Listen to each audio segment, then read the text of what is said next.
Danny, a cruel defeat today. What's your take on the game? I think it's exactly that age. Our second half, I thought we were excellent. Honestly, if we'd have scored 4, 5, 6 goals in the second half, Bromley couldn't have complained at all. But they were always going to be a threat from set pieces. They were always going to be a threat from crosses into the box, and we need to be tougher than that at the back. So as much as all the plaudits going forward, defensively, I thought we needed to be better today. But to concede when we did, it was over extra time, and it's the second time it's happened this season. And we're asking where it's come from, and the reasons we're being given is just, for me, it's just not good enough. Let's start from the starting lineup. A few changes made from Tuesday night. Saturday rather. You got Ryan starting in goal, Caelan given the chance to impress as well. What was the thinking behind those two changes? Well, Caelan exactly that. It's an opportunity to get him on the pitch. He needs a lot of fitness work. He's been out for a while. We see his qualities every day in training, but he needs work to get match fit. And the only way, unfortunately, we can do it at the minute is to play matches. Midge got married yesterday, so we thought it was only right that we gave him the day off after his wedding.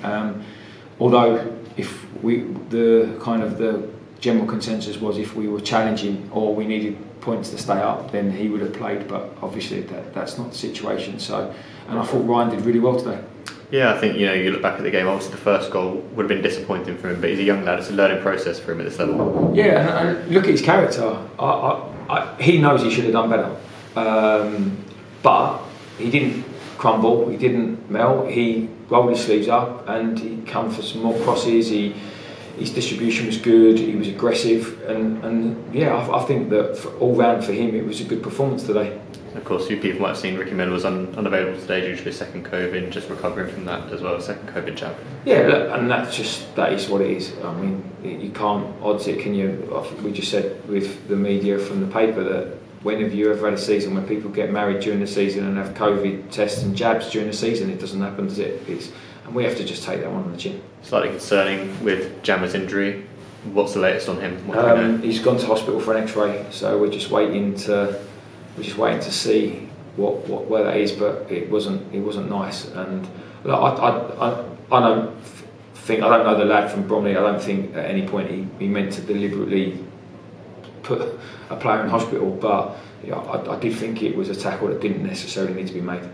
For the second half, it was a great response to go and goal down, and obviously we got the equaliser with H, and then fought back against 2-2. And it's disappointing to lose away with it, but the character we did show is definitely something you can take forward going into next season. We said to the lads, today was about character. Today was about showing the supporters of this football club how much the club means to these players, and the only way you can really do that is through effort. And I can't fault their effort. I really can't. As flat as it was at times in the first half, we still worked hard.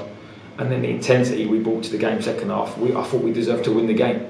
And fair play to their manager, he's like, you didn't deserve that. But we're a bit fed up of being told that by opposition managers that we didn't deserve to lose the game because we keep doing that little last minute thing where we need to be better.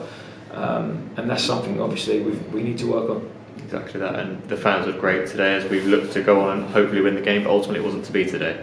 Yeah, no, I thought that I couldn't believe it when they said there was only 1,100 in here, because the noise that they were making, you thought there was a lot more. So credit to those that turned up today, and we just hope and pray that we get more through the door as the games go on through next season. And of course, that's 2 goals for H now. He equals the top scorer in charts with Josh Rees. He'll be hoping to finish off with the top scorer in charts as well. Well, yeah, it's a bit of debate about his first one. I think there's someone in the room now who thinks he didn't touch it, but I must admit, from where we were standing, it did look like he got a little bit of a touch on it.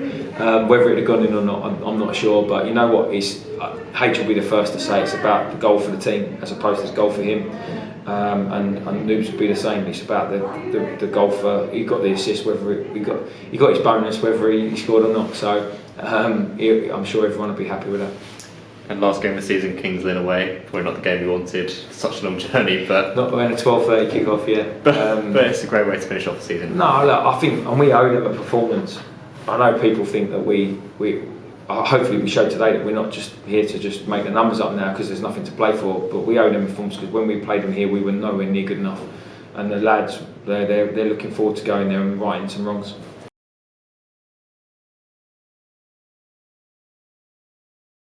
Are you in the shop? Sign up below. Click here for the next video, click here to subscribe.